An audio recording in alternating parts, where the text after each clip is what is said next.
today we are going to go find a cheap CL that we can hang out on, which is actually only a stone's throw from London. Let's do it, shall we? Now, I've been in Harlow seeing the family for about a week-ish. There's been a few things going on with the family. They've got, Liam had his sporting event. I've seen Mia, she's had her sports day.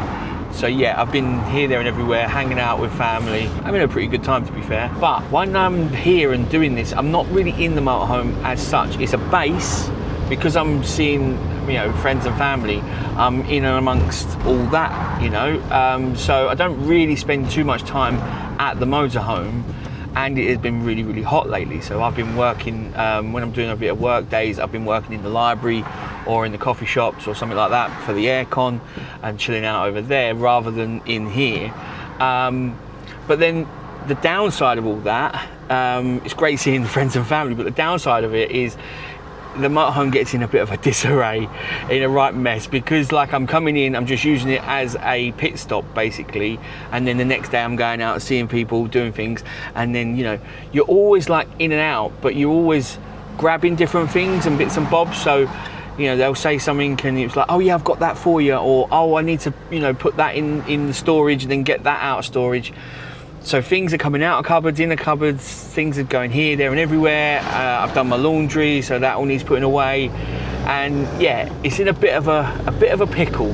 And I just want to get all the windows open, because I've been wild camping at various different spots throughout the last week around the town. I've been moving here and there, which means, you know, things are not completely terrible. Like, you know, sitting stationary for a week, that'd be completely different. Things could be better, and they need a bit of a tidy up, and I want to get parked up somewhere, get all the windows open, you know, just have a nice little clean out, and get out, sit outside with the chairs and just chill. Maybe do some cooking outside. Right, I believe we've just got to turn left here, and there should be a little farm. I think the little farm should be on the right, just down here.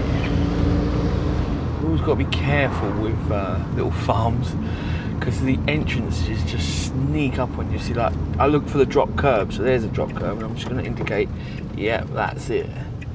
Alright, that's... Oh, it's quite overgrown. Oh, Jesus. Oh, yeah, she's overgrown. Wow. That was, yeah.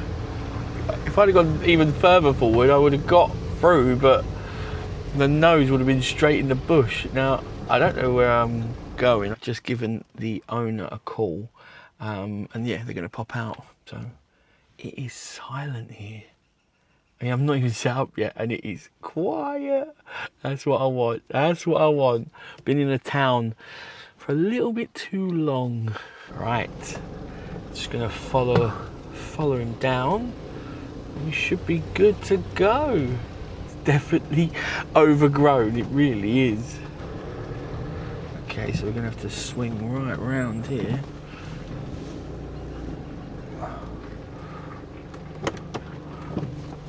Right, there we go. This should be all right now. I've definitely built a little track here, because I bet winter it could be pretty messy. How much is it a night? It's £10. Perfect. Or you can pay when you go. No, that's fine, that's fine. However you want to do it. That's fine. There we go. Thank you very much. Thank you very much. Hope you have a nice day. And you. Thank you. Cheers. Bye-bye. Now this will do. This will do nicely for a couple of days. Look at it. It's just a little field. It's all I need. So that's quite a nice little spot. It is not level here at all. I have got the awning up, but it is a little bit windy. I am always super nervous and super cautious with the awning, because I know how much damage they can cause if they whip over. I have got the storm straps on, and everything's been, the pegs have been drilled into the ground, so and I've tightened it. I've wound it back a couple of, about half a wind, so I've done what I can. But if it does really start flapping, then I will just take it in straight away, because yeah, I don't want any issues. I really don't. One, because I don't know how to deal with an issue if it does happen. I'm on my own. I'm going to be like, Mr. Farmer, can you help me? And yeah, two, it's just not worth it. It really isn't. I mean, there's a little bit of shade on the other side, so if it really come to it, then I'll just move my chair and go sit around that side and not sit this side. Do any of you get as nervous as I do with the awning? It just feel like they could go at any time. They're so vulnerable. I love an awning. I love it. I really do. And it's, you know, it's great to have out. It gives you a nice shady area. But yeah, it does make me nervous. It does make me nervous.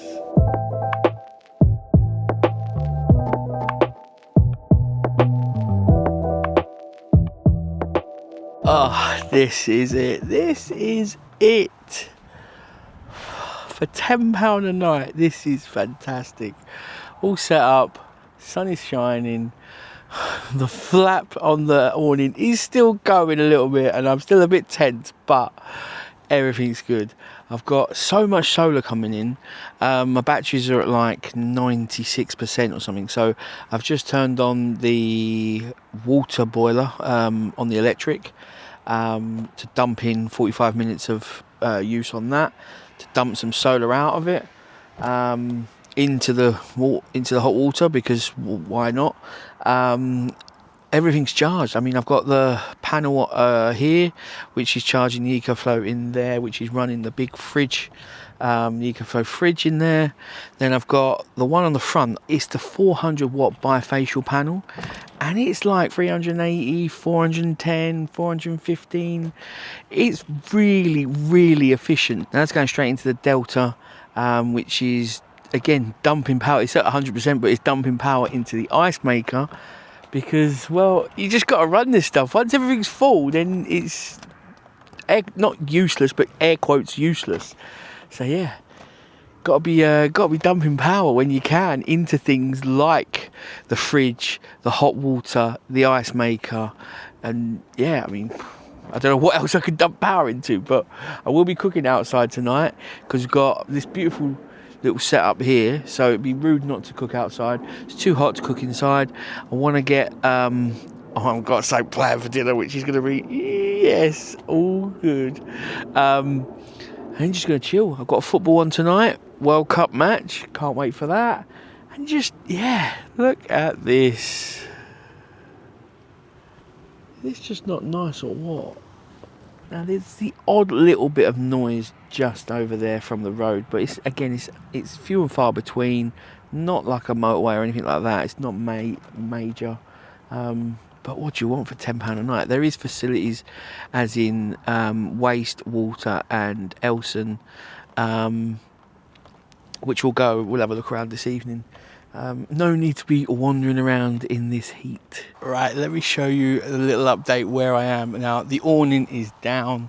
The sun's moved, so the awning wasn't really doing that much, to be fair. And it's cooled down a bit, but it was getting quite blowy, so yeah, took it down eventually. But this is the setup right now. Look at this. Obviously got my chair here ready to sit and chill. Motorhome's blocking a lot of the sun now. Got the chicken prep station ready to go. Got the deep fryer out. Now I am parboiling some baby potatoes here, because I am planning, I've got a bit of an idea. I'm gonna parboil them, then I'm gonna like smash them a bit to make them into like discs, and then I'm gonna drop them in the breading that I'm put the chicken in, so they're like, because there's a chip shop in Harlow that used to do a thing called Potato Surprise, and I like summer fried roast potatoes, basically southern fried, deep fried roast potatoes. The shop that used to do them in Harlow has stopped now, which is an absolute travesty. It really is. So I thought I'd just parboil a few potatoes, and I'm gonna let them like dry off, smash them, coat them, and then chuck them in the deep fryer for I don't know how long. Someone is having some fun out there. I don't know what they are doing. All this is running with the EcoFlow 400 watt bifacial panel and the EcoFlow Delta 3 Max Plus, and it is an absolute beast. It really is. This just makes cooking outside so easy. It really does. I'm out around the shade, so you know, trying to be where you want to be is possible when things are portable. Ergo, the EcoFlow is completely portable, so whenever I want to move, I can just move wherever I want, no problem. Obviously a little bit difficult with a deep fat fryer when that's on the go, but the deep fat fryer is full of oil, ready to go. Potatoes are nearly done, so I'm going to knock that off, but we're still getting almost 150 watts of solar, and it is gone 7 p.m. Right, let's start breading the chicken. This is gonna be sweet. Now, I can't take credit for this breading. Geeky Phil gave me the recipe a long time ago, and then I've run with it. I love it. I just soak mini chicken fillets in water for 5-10 minutes. Let them drip off a little bit. Chuck 3 or 4 in the bag with the bread in, and then give it a shake, basically. And that's the easy, least messy kind of clean up way to do it. I just give them a real good shake, and then yeah, pull them out, leave them to absorb all the batter so they go wet. Yeah, and then they are the best. Honestly, the reviews that this breading gets is unreal. So if you want it, you're gonna have to ask Phil for it. But one beautiful thing about this breading is it is gluten free. So I know there's a lot of people that can't have gluten out there, so this is amazing. And I know Beth the Hills Explorer, give this her seal of approval. She loves this stuff so much. This chicken, it's, yeah, fantastic. I've done it on chicken, halloumi. I'm gonna do it on the potatoes. We're gonna give that a go, see how that turns out. But yeah, absolutely fantastic. Okay, I'm gonna be honest, I'm not too sure how the potatoes are gonna fare because they haven't mushed the way I wanted them to. Now I squashed them and they're just kind of crack. So there's not, yeah, so I don't think it's gonna work that well, but hey, I'm gonna put a little bit of water on them and that, and then put them in the mixture. Before anyone comes at me, I'm only feeding myself. I wouldn't normally mix the mixtures because obviously raw meat and then thingy, but they're all going in the deep fryer and they're gonna be at 180 degrees for like 10 minutes. So anything in there's dead, and it's just me that's eating it, so no worries there. Now, as you can see with the chicken, this was the first piece I did, so now it's going wet, so all the coating has stuck to it. Like this one, you could probably brush it off, but this one is stuck to it, so that's what you want them all. You want them all like that, and then they're ready to go in there, the magic machine. Now, while I wait for the oil to heat up, ready to fry the chicken, which I can't wait for, it's gonna be fantastic. We wait all day for this, it's gonna be brilliant. Let me tell you about this beast, which is the EcoFlow Delta 3 Max Plus, and it is an absolute weapon. Now, this is 2048 watt hours, runs smoothly at 3000 watts, and peaks at surge at 6000 watts. I haven't got anything that peaks at 6000 watts, so I couldn't even show you that if I wanted to. Inside this is LiPo4 lithium batteries rated to 4000 cycles at 80%. Now that is 10 years of daily use. This bad boy can recharge 0 to 80% in 47 minutes. On the back, you have got dual inputs for the solar. Now I'm using one of the 400 watt bifacial solar panels here, which are incredibly efficient. They really are. I regularly see them peaking over 400 watts, which is fantastic from a panel. And you compare this with 2 and some, because this can take 1000 watts of solar. You've got 4 240 sockets, you've got 1 USB Type-C at 140 watt PD fast charge, 2 USB Type-Cs at 45 watts, 1 normal type USB at 18 watts, then you've got a 12 volt car socket, and you've got an Anderson port with a 30 amp max limit. I think it's safe to say this bad boy has got you covered. Now, I've been working with EcoFlow for many years, and I love them. I have tried pretty much all their products and they've never let me down, and this bad boy is a monster. It really is. I love how portable and flexible they are, be it physically portable, so I'm outside now and I'm about to cook some fried chicken, which is fantastic. But if you're not a full-time person like me and you're just doing a few weekends away or a trip or for a week or two, and then you're not using the vehicle for that long, you can use it in the garage, in the house, for the fridge, in the garden, here, there and everywhere. So you're getting your maximum bang for your buck. But it is also expandable. So if you did use it in your van, then you wanted more power, instead of getting a full built-in system, if you didn't want to and you wanted to be able to then use it flexible, be it at home or on the road, you have the option to expand this up to 10 kilowatt hours, which is fantastic. Now I'm cooking outside with this, and I will do in the morning as well, because I've got some bacon. I've got a date with some bacon in the morning. Shock. Now, if you've been thinking about getting a power station to keep yourself off grid longer and go out and do more, then definitely give EcoFlow a look, because they've got something for everyone. Not only is this a bad boy, but they have got a whole range of power banks to suit you and your needs, from the smallest one for your phone up to the biggest one to run your entire house. They have got you covered no matter what. Now, make sure you scan the QR code here, click the link in the description, and definitely use the code URBAN for a cheeky little discount. Right, I've got some chicken to fry.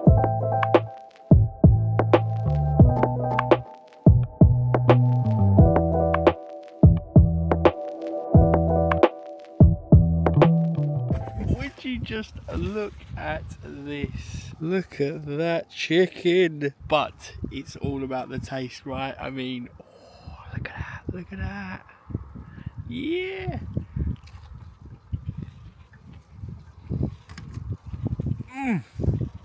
Oh my God. That is amazing chicken.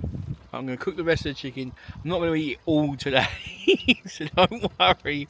I will have some, which I'll chuck in the air fryer over the next couple of days. Dinner is served. Look at this, look at this. Right, we've already done the chicken. Let's do a potato. Now, these are the first time I've done these, so... Okay. Yes, they are really good. Now I think I could probably peel them, like peel normal potatoes and then parboil them, and then they'd stick more because obviously the skins were in the way. But I think they need a bit more warmth, so a bit more pepper to be like the ones that I normally buy. But they are very close. Yes, to go with the chicken. Love it. Right, I'm going to kick back, stuff my face with some chicken. Love it. Chill out in the cool weather and watch a World Cup match. Fingers crossed, Spain do France. Oh, here we go, here we go. That chicken and potatoes was fantastic. Love the deep fryer, I really do. Now, I've got quite a bit of packing away to do, but I'm going to keep watching the football whilst packing all this away. I've only got the panels out and the deep fat fryer, and that's all going to go straight in the dishwasher anyway. I'll filter the oil and then chuck it back in the bowl, and I'll actually show you how much oil is been taken out of a 2-litre bottle, because it's very minimal. It really is. It's not greasy. I know it's deep fried and it's greasy food, but it isn't greasy. You'll be shocked. That was a fresh bottle that I put in, and I'll show you once it's all back in the bottle, once it's cooled down, how much has been taken out, because it's really not that much. But right, I'm going to clear all this up with this beautiful, let me click the screen, this beautiful sunset.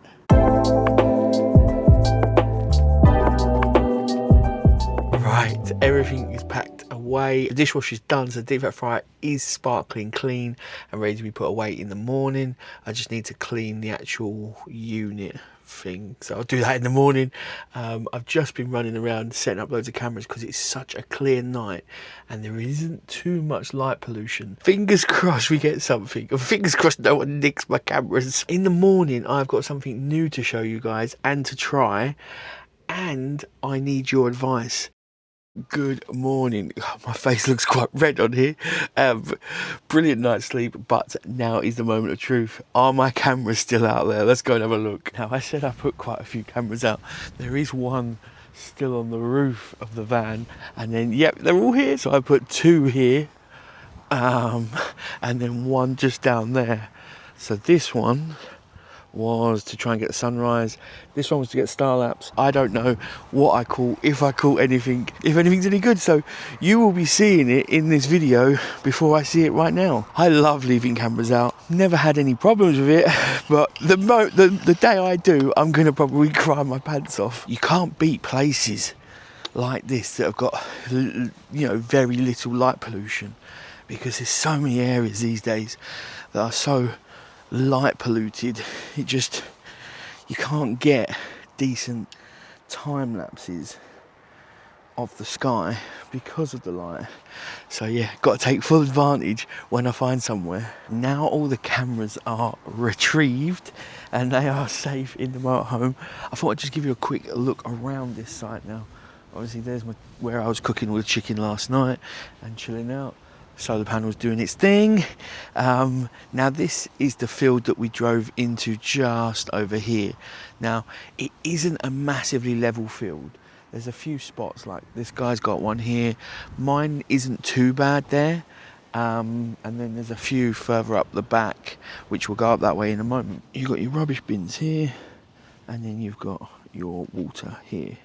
Just been talking to this lovely couple from Australia that are just leaving now. I just love meeting people, I love talking to people, but they're actually subscribers from Australia, and they're just giving me a couple of key rings because they travel around with them. And look at that. How cool is that? And then they gave me one for Liam. Look at that. How good is that?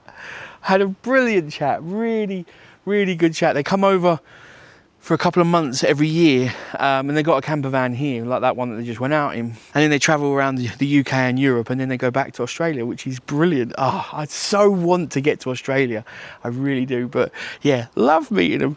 Top people, really good. Now let's get back to showing you this site. I was talking to the farmer, the owner, and he's been here all his life, and they have 200 acres and they farm sheep. So yeah, you do hear the odd right, that was a terrible impression.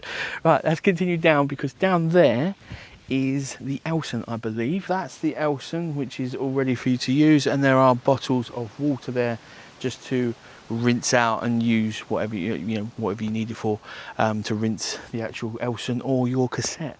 But yeah, just through this gate, pretty simple, not too far away at all. The farmer did say, because it's been so dry, he's happy for the grey water to go in the hedge line, to water the hedge, because it has been so dry lately, which you can see from the grass being so burnt. Right, let's get back to the motorhome. Have a cheeky little drink. I've got something to show you. And I need to have a little chat and ask you your advice. Now, before I sit down and have a chat, I did say last night I was going to show you the oil bottle, of how much oil was used out of a 2 litre bottle. Now, this is it. Look, that is all the oil back in the 2 litre bottle. Look, there's literally none out of it. I didn't take notice where it was, so even if it was to there, it's really not that much. I mean, there was a lot lost, like, because I transferred it into a jug and then poured it into here, so there's loss there. There was some still in the bottom of the actual pan, which I mopped out. I mean, well, I know it's fried food, and I know you shouldn't have tons of it. I get that, and I fully respect that and understand it. But look, none. There's literally none out of it. So it's not that bad. It really isn't. How nice is this site? It really is a cracking little site for a tenner a night. Now, this is a camping and caravan in CS, and it is in the Enfield Cheshunt area, Goffs Oak. I will put a link down in the description to the page on the Camping and Caravanning Club website.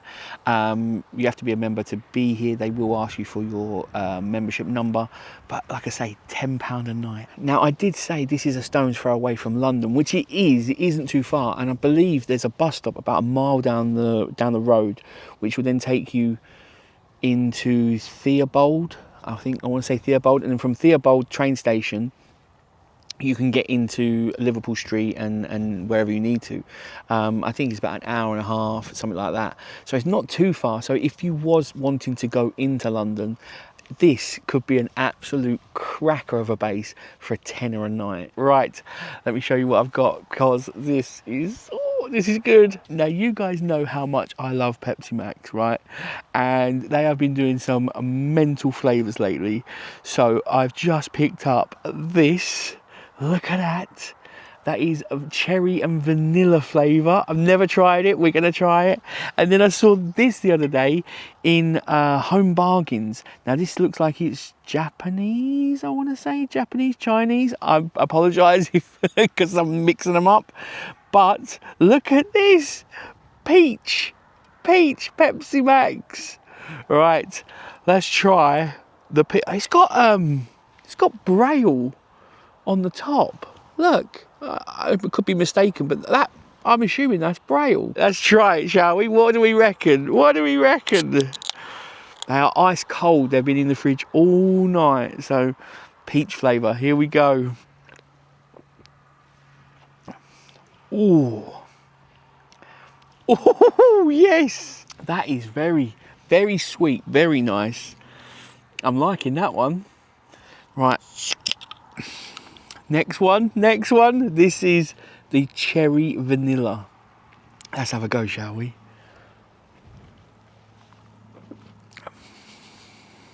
I'm getting a lot of vanilla float kind of flavour, but not much cherry. Nah, it's not bad, but I'm not getting much cherry, so nah. Out of those, the winner is the peach. That is an absolute corker. Love that one. Doesn't beat the original, the best, which is cherry, but hey ho, you know, love it. Now, I did say I wanted your advice on something, and it is about my future plans and travel over the winter and the new year.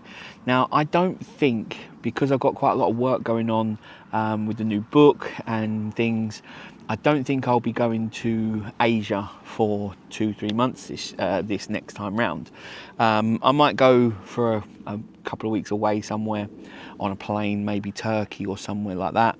Not too sure about that, but that kind of leaves things open to what do I do after the NEC. So the NEC is in the middle of October. So once that's done and dusted, I am an open book. I have got no plans until probably the February NEC. So I will probably, like I say, go away at some point in that time to maybe, you know, somewhere on a plane. I'm not too sure. It might just be an all-inclusive last minute kind of thing for a couple of weeks. So I don't know what to do over winter. If I'm honest with you, I'm not really feeling the need or the urge to go around Europe.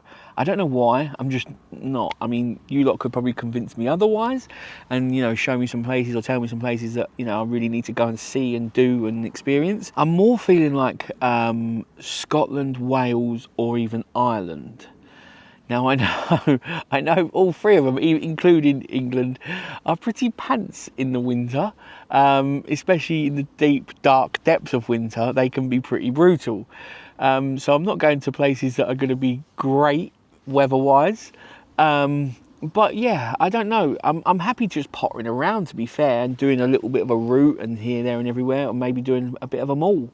You know, if I didn't go over to Ireland, then I could do, you know, Scotland and then come back down to Wales and then do the south coast and then come back up and maybe do a tour like that. But I would like to, you know, throw it out to you guys. What do you think I should do? What recommendations do you have? Where should I go? What should I see? What should I do? And is there anything you'd like me to show you guys on the videos, as in a tour, as in places to go, explore, see, eat? I'd love to eat. Anything, any recommendations? Travelling in the winter is great. I do like travelling in the winter because it is a lot quieter. So park-ups are easy. People don't really come and bother you because it's piddling down with rain.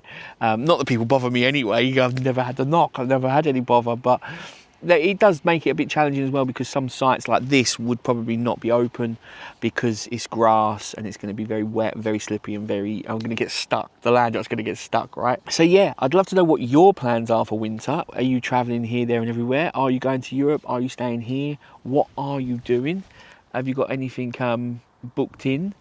And what do you think I should do? Well, you know, I'm just looking for a bit of inspiration. A bit, you know, I've got a clean slate, so I'm kind of like putting it out there of what do I want to do, and I'm going to start thinking about it now, because within no time at all, it's going to be honest. I'm not going to say the C word because that's just not what we do. That's sacrilege at this time of year to say that, but it's going to be around pretty quick. You know, the end of the year is coming. So yeah, what do I do after the NEC? I'd love to know your thoughts and ideas. So please do drop it in the comment section below. Yeah, and I think, and I said this last night, I've got a date with a pack of bacon for a bacon sandwich. I think I'm going to crack on with that and chill out here for a couple of days, and I'll catch you in the next one. Take it easy. Bye.